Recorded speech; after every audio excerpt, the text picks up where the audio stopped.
I love Peep Show, but it's getting old. Therefore the references made in it are getting more and more outdated and obscure by the day.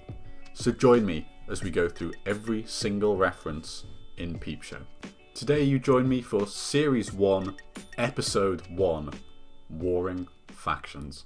We're introduced to the world of Peep Show by seeing self-proclaimed musical genius Jeremy dancing to his new track in his bedroom. We then cut to Mark chasing down his bus that he must catch because he knows Sophie is aboard it. He successfully catches the bus and proclaims, "Yes, I am the Lord of the Bus," said he. Which is a reference to a hymn called Lord of the Dance.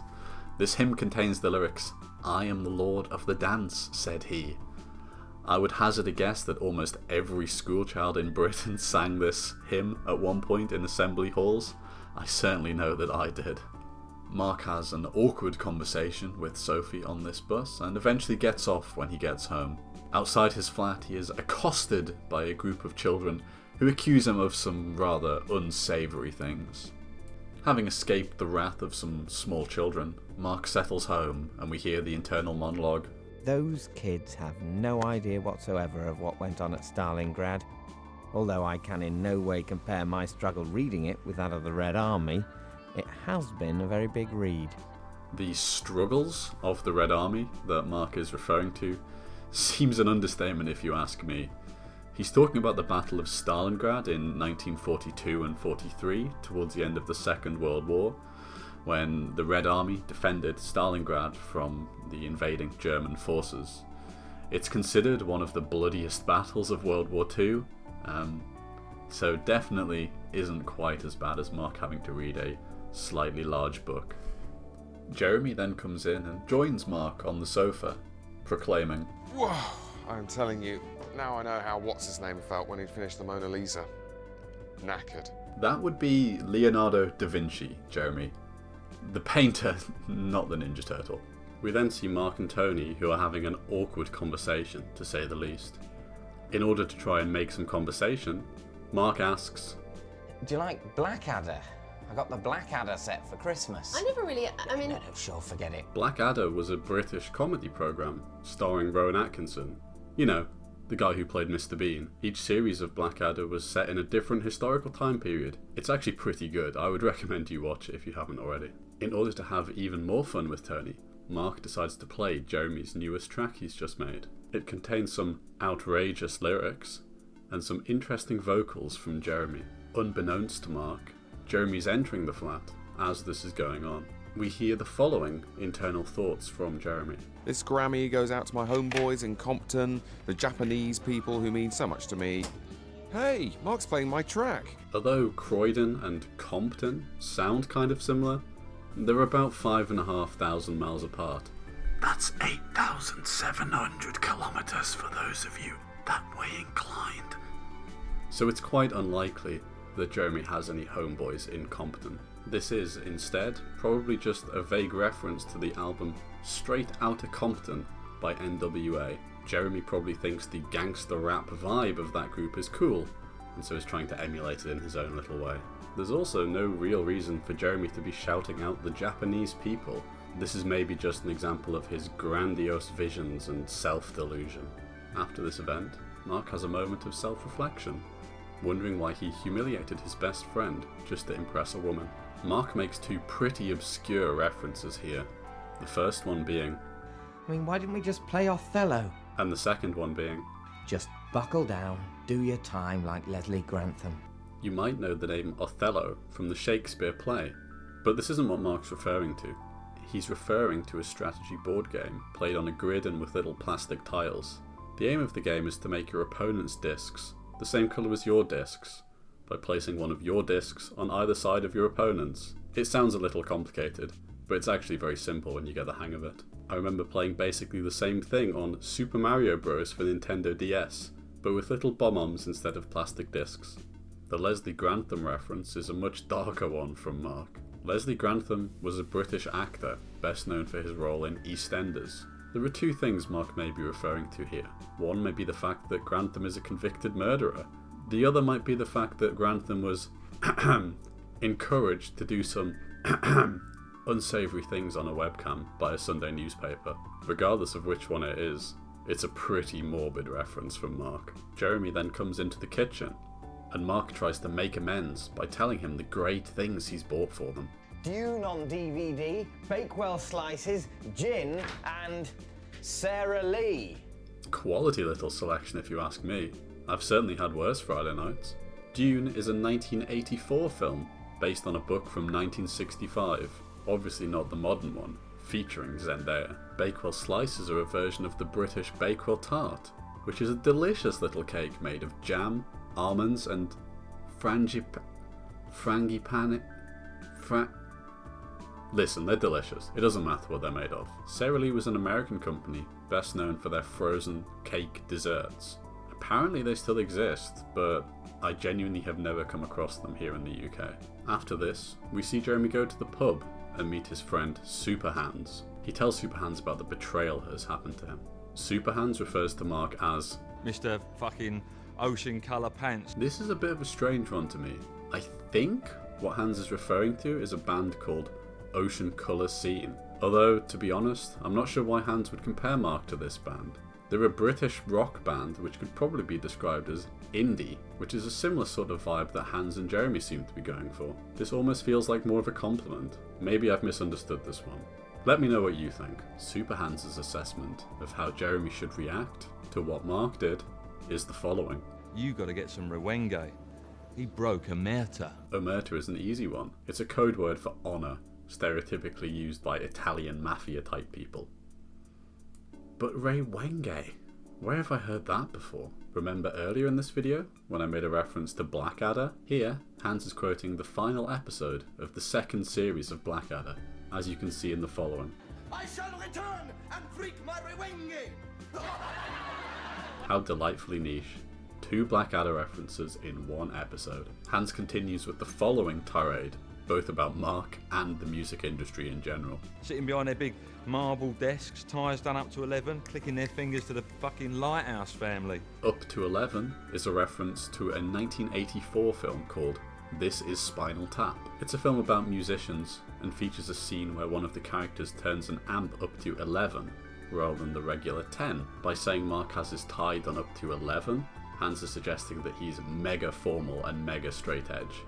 To be fair, he might have a point. The Lighthouse family were a British pop duo who Hans probably perceives as a bit straight edge and mainstream compared to him and Jeremy. Fun fact, go back and watch the start of Warring Factions.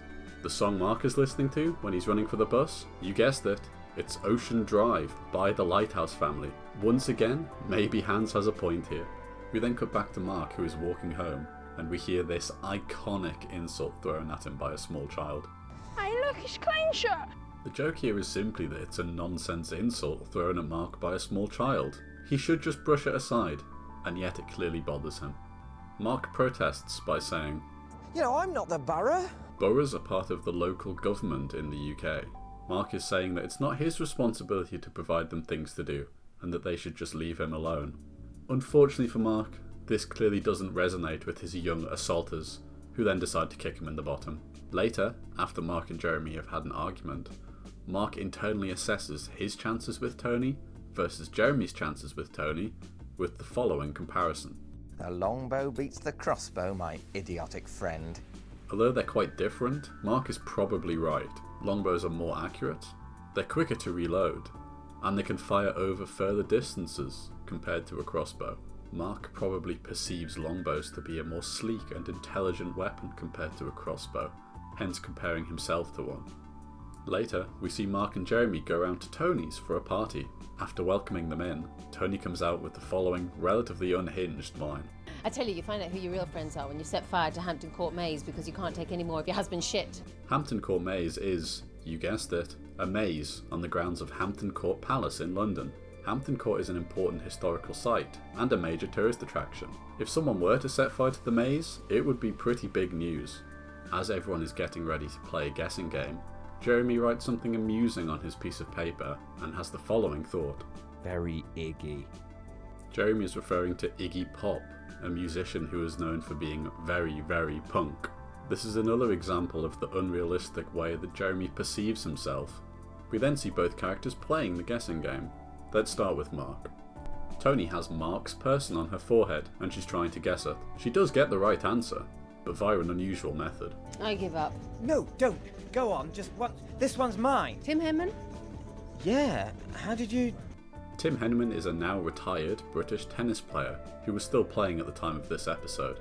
I don't know a whole lot about tennis, to be perfectly honest, but I do know that he was pretty good. As for why Tony instantly guesses Tim Henman when she finds out it's Mark's person, I'm not 100% sure. It might be a reference to the fact that Tim Henman was sometimes perceived as being a little bit boring, or it might just be one of those non-jokes that happens for no real reason. Now let's see how Jeremy's getting on.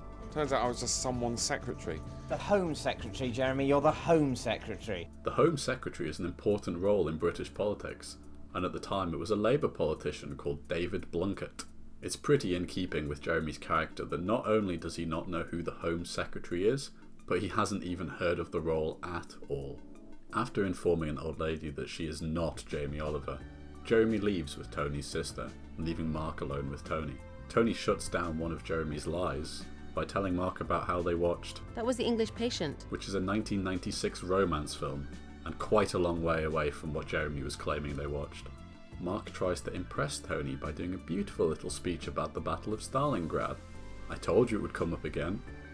Unfortunately for Mark, this doesn't work. We then cut back to Jeremy, where things are getting hot and heavy between him and Paula. You're a sunshine coach. You're bringing a last smile to... Oh. This is an outrageous thing for Jeremy to come up with, even if he keeps it to himself. Sunshine coaches are adapted minibuses specifically designed to cater for young people with disabilities and special needs. Jeremy is crudely implying that by sleeping with Paula, he's doing a nice thing for someone with special needs. Like I say, an outrageous thing to think. Meanwhile, we cut back to Tony's flat, where Mark still is. This bloke comes in with an empty bottle. Did you know in the script his name is Barry, and proclaims how there's no wine left? Fortunately, Mark is on the case. I was thinking maybe someone should run to the offie before it shuts. The second front. I can win on the second front. They've obviously sent Mark to the off license to get rid of him so they can be alone together, but this goes over Mark's head. And, oh, is that another World War II reference I hear from Mark? Of course it is. I did tell you this would be a recurring theme. It was a successful military movement in 1944 that contributed to the defeat of the German army. Unfortunately for Mark, he is once again accosted by the local children, accusing him of unsavoury activities, and he fails to acquire some wine. Meanwhile, Paula and Jeremy are having a nice little chit-chat, and Paula proudly exclaims, Everybody said you couldn't market acid jazz to the over 30s, and I was like, fuck that shit. Acid jazz is a genre of music that originated in London in the 1980s, but has spread to wider reaches than that. Having listened to some of it myself, I would call it an acquired taste. Maybe you can market it to the over 30s, maybe you can't. What do I know? Mark then arrives back at Tony's flat, frustrated that he is empty-handed. I bet Zhukov would have got some booze. Oh. Surprise, surprise, there's another Soviet World War II reference. Georgy Zhukov was an important Soviet general during the Second World War, and I agree, I bet he would have got some booze. As the episode winds down, we hear Mark reflecting on Tony versus Sophie in his head. Tony's Russia. Vast, mysterious, unconquerable. Sophie's Poland. Manageable. Won't put up too much of a fight.